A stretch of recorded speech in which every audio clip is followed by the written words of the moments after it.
Lizzie présente Les Faux Fuyants de Françoise Sagan. Lu par Florence Viala.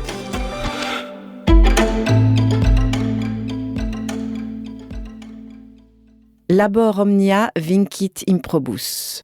Virgile. Qui moissonne en juin, récolte la tempête. Vieux proverbe bosseron.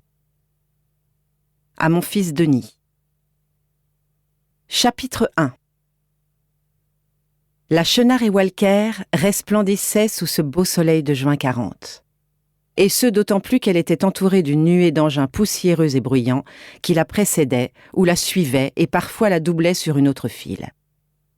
Tout ce convoi se traînait sur une nationale devenue trop étroite, ponctuée de quelques arbres maigrichons et grisâtres, une nationale déchiquetée de temps en temps par les rafales forcenées et rageuses des Stuka, et d'une manière permanente par celle tout aussi violente d'un soleil de saison. « C'est vraiment la lie du parc automobile français », fit remarquer Bruno Delors, le plus jeune et au demeurant le plus snob des 4 personnages assis à l'arrière de la voiture. « Naturellement, tous les gens convenables sont partis depuis 8 jours, déclara Diane Lessing, qui était-elle la plus âgée, la plus riche et d'ailleurs la plus autoritaire. Cette flânerie dans la débâcle lui paraissait aussi coupable qu'un retard à l'ouverture de Bayreuth et sa voix en devenait aussi sévère. « Une bonne semaine, ouais », appuya Loïc l'ermite, attaché depuis 30 ans au Quai d'Orsay et qui intervenait à ce titre. Il n'apportait qu'un point de vue tactique sur leur fuite de la capitale. Là comme partout dans ses jugements, n'importe quel critère lui semblait préférable à celui de la morale. « Tout cela est ma faute », gémit la 4e personne. Luce Adair, qui avait 27 ans, un mari richissime et absent, et de ce fait, Bruno Delors pour amant depuis 2 ans.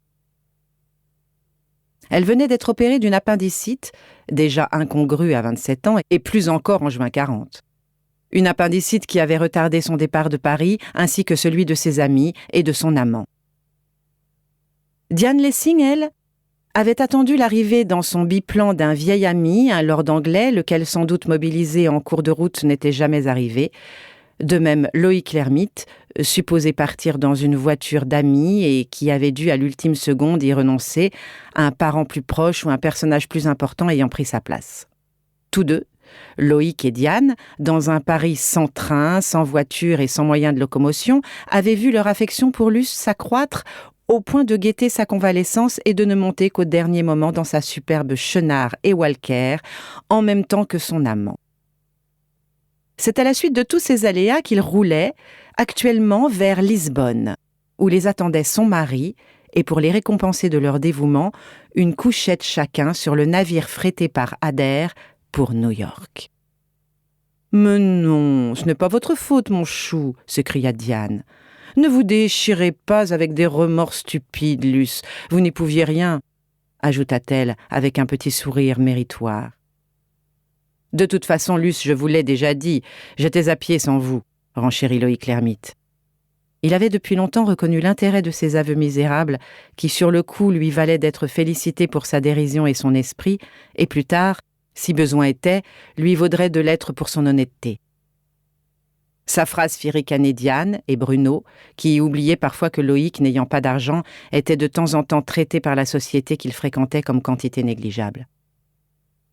Au demeurant, Loïc aimait beaucoup Luce Adair et aurait fait bien des choses pour elle, y compris rester dans son appartement confortable à regarder défiler des régiments allemands qu'autrement il craignait fort.